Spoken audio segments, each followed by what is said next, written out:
안녕하세요. 부지런한소입니다. 자, 스케치업 환경 설정 두 번째 프리퍼런시스 남은 항목들에 대해서 살펴보도록 하겠습니다. 자, 오픈GL까지는 살펴봤고요. 거기 있는 쇼컷, 템플릿, 워크스페이스를 지금부터 설명드리겠습니다. 쇼컷은 스케치업 단축키, 단축키에 대한 부분을 말하는 건데, 사실은 스케치업의 어떤 이 오른쪽에 펑션 기능으로 이렇게 내려보시면 스케치업에 쓸 수 있는 기능들이 여기다 다 나열이 되어 있고 이 모든 항목들을 단축키를 다 지정해 줄 수 있습니다. 주로 이제 가장 많이 쓰는 것들이라고 해봐야 이제 도구로 이렇게 나와 있는 것들이 이제 대부분이겠죠. 왼쪽에 있는 이런 것들 사실은 거의 마우스가 아니라 다 단축키를 이용해서 그렇게 설정을 하게 됩니다. 그래서 단축키를 본인에 맞게 본인이 포토샵이 더 손에 익숙하신 분들은 포토샵에서 쓰던 단축키 비슷하게 설정해서 쓰시면 더 좋고 캐드가 익숙하신 분들은 캐드로 설정해서 쓰시는 분이 좋고 뭐 블렌더나 시네마 4D나 맥스나 또 더 다른 프로그램 편한 게 있으시면 손에 익은 단축키 안 헷갈리게 바꿔서 쓰실 수가 있다라는 겁니다. 자, 그래서 사용하는 방법은 필터에서 내가 원하는 명령어 예를 들어서 로테이트, 회전시키는 명령어인데요. 아직 도구 툴에 대한 설명을 안 드렸으니까 그냥 이렇게 하는 게 있다 방법만 알고 나중에 하나하나 툴 나올 때마다 바꿔서 그렇게 쓰시는 것도 괜찮을 것 같아요. ROTATE라고 쳤을 때 자, 툴 로테이트라고 되어 있는 걸 보시면 자, 클릭을 해서 보시면 자, 어사인드라고 현재 스케치업에서 기본으로 디폴트로 로테이트를 Q에다가 단축키를 설정을 해놨습니다. 그래서 로테이트하고 Q하고 사실 아무 상관이 없잖아요. 그죠? 네, 로테이트 같은 경우는 캐드도 그렇습니다만은 네, R이 앞에 대문자 로테이트니까 또 많이 쓰는 기능이기도 한데 R로 이 로테이트를 단축키를 지정을 한번 해보겠습니다. 자, 그래서 지정되어 있는 할당되어 있는 키를 빼는 건 쉽습니다. 그래서 여기다가 할당되어 있는 Q 오른쪽에 마이너스 버튼을 꼭 클릭해서 하면 그냥 사라진 거예요. 자, 그리고 추가하는 거는 여기서 R이라고 입력하고 그 오른쪽에 플러스를 추가를 하면 이렇게 경고창이 하나 빡 뜰 겁니다. 자, 뭐라고 뜨는지 읽어보면 R은 지금 현재 렉탱글에 드로우 쉐이프 렉탱글에 할당되어 있다. 해서 R을 로테이트에다가 재할당 하겠냐 이렇게 물어보는 겁니다. 알파벳이 몇 개 안 되니까요. R이 이미 딴 데 쓰이고 있다 이런 얘기입니다. 그래서 예, 예 하고 자 그러면 저는 지금 로테이트를 R로 단축키를 바꾼 겁니다. 어, 단축키는 하나가 아니라 뭐 로테이트를 R로도 하고 싶고 여기 보시면 자 위에서 다시 컨트롤 R 네.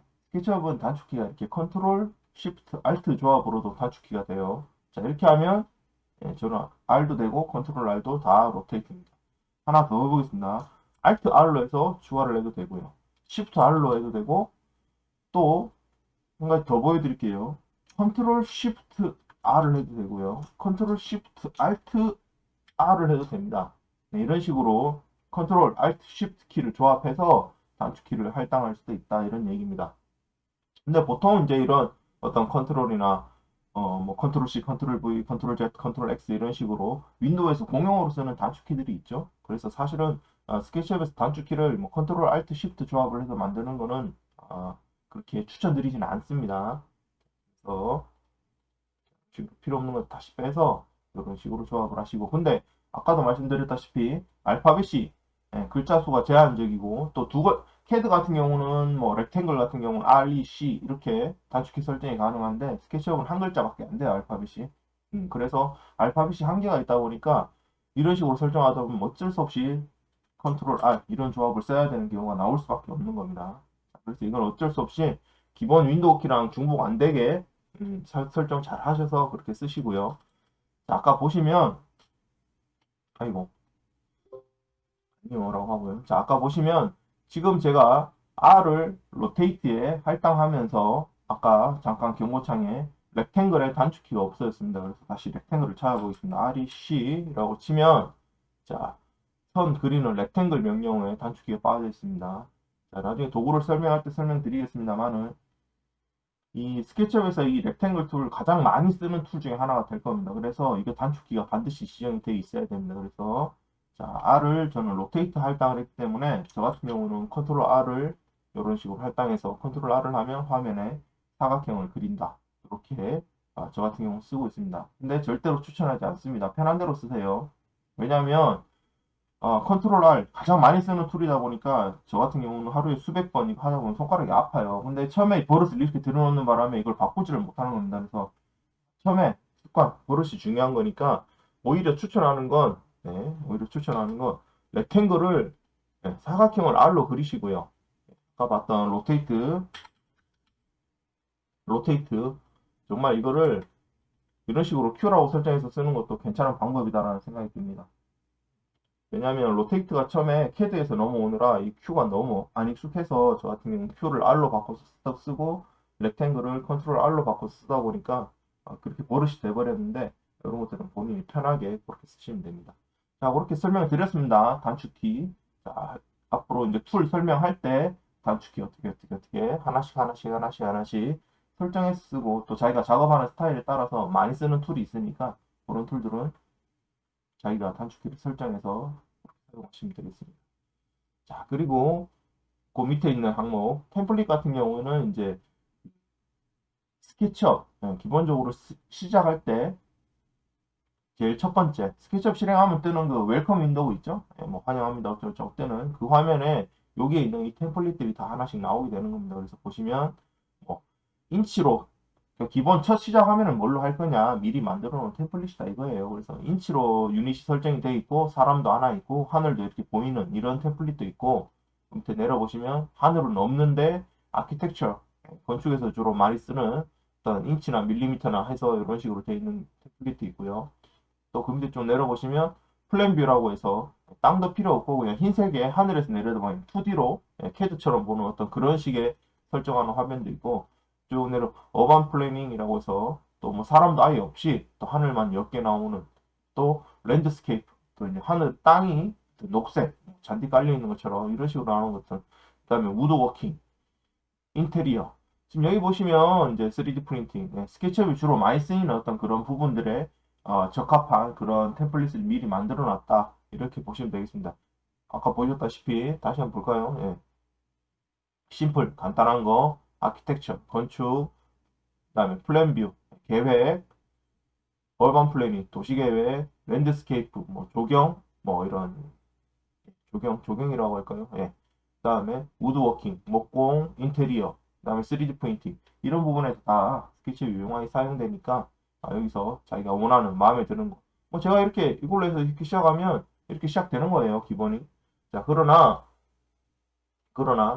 다음에 요 다음에 윈도우에 요 모델 인포까지 설정하고 요 툴들 다 설정하고 나면 나만의 템플릿을 만들어서 그렇게 시작을 할 겁니다. 그래서 그 시작하는 거는 나중에 나만의 템플릿 지금 여기 제일 위에 보시면 제가 만들어 놓은 스타트라든지 1이라든지 제가 만들어 놓은 템플릿이 있으니까 기본적으로 제공하는 거 말고 내가 만들어서 내 스케치업 시작하면은 늘 똑같이 만들어서 그렇게 시작하는 방법을 설명드리겠습니다. 그래서 그때 가면 다시 설명을 드릴게요.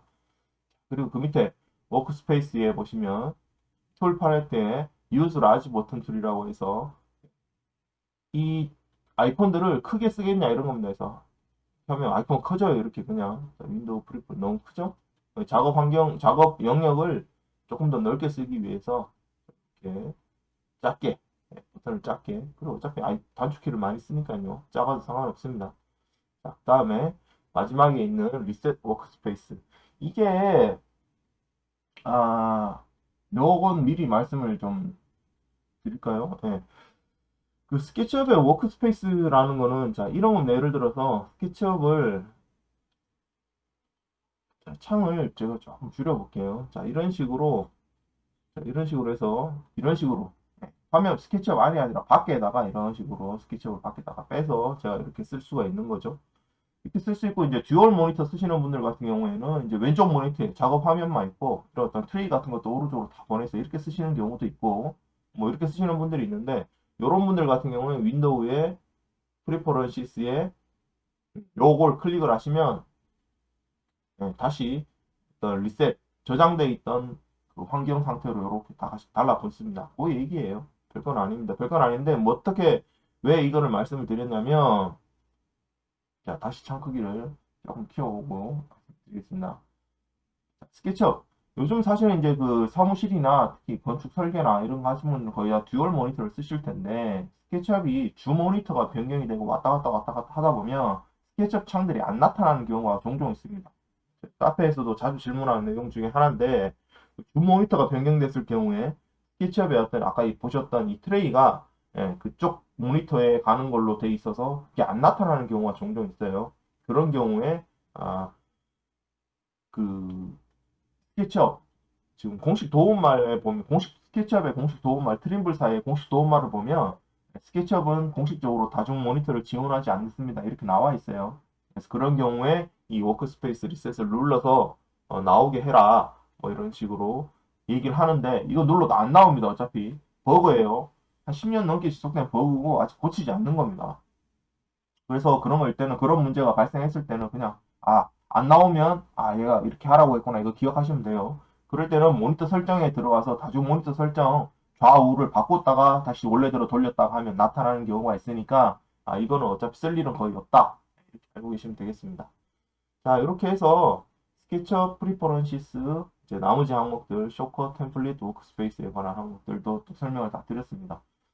뭐 저도 재미없어요. 뭐 화면에 아무것도 그리지 않고 뭐 맨날 뭐는 뭐예요, 뭐는 뭐예요 이렇게 설명하는 게 저도 재미는 없는데 그래도 이 부분은 처음에 한 번만 잘 따라서 해 놓으시면 다음에 크게 다시 복습할 필요도 없고 쇼컷 같은 경우에는 이제 강의가 진행되면서 설명을 드릴 테니까 다시 또 반복해서 설명을 드릴 테니까 지금 뭐 완벽하게 지금 다 이해하고 뭐 다 외우려고 그렇게 하실 필요도 없고 딱 필요하신 것만 딱 이해하시면 되겠습니다. 말씀드렸던 제네럴에 있는 항목들 그리고 오픈GL에 있는 항목들 그리고 쇼컷 지금은 요 세 개 정도만 잘 기억을 해서 자기한테 맞게끔 설정해서 쓰시면 되겠습니다. 그러면 요게 다 끝났으면 윈도우의 모델 인포에 요 부분에 대한 설명은 요 부분은 나중에 좀 설명을 드려도 될 것 같으니까 왜냐면 너무 지겹잖아요. 그래서 요거까지 해놓고 다음 시간에는 요 도구 화면을 이렇게 아이콘들 다 꺼내 있는 요 버튼들 다 끄집어내서 다음 주가 아니라 다음 강의에는 요 화면을 어떻게 배치하고 어떻게 똑같이 맞추느냐 그런 거 하는 시간을 가지고 시작을 해보도록 하겠습니다.